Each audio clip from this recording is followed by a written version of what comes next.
It does depend on a lot of factors and how long a knee replacement lasts, and it depends on your age, it depends on your weight, it depends on your activity level. Now, usually the younger the patient is, the less it will last because we expect that younger patients have a higher activity level.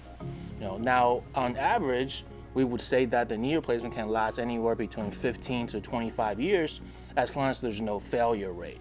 So if you have more weight on the knee, every step you take, you may see 6 to even 8 times the amount of weight on your knees.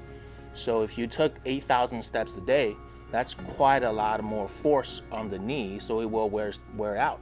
It's kind of like buying a car, right? The car could wear out in 10 years or 100,000 miles, but if you drove the car 100,000 miles in 2 years, it may only be good for 2 years. And the same thing with the knee replacement.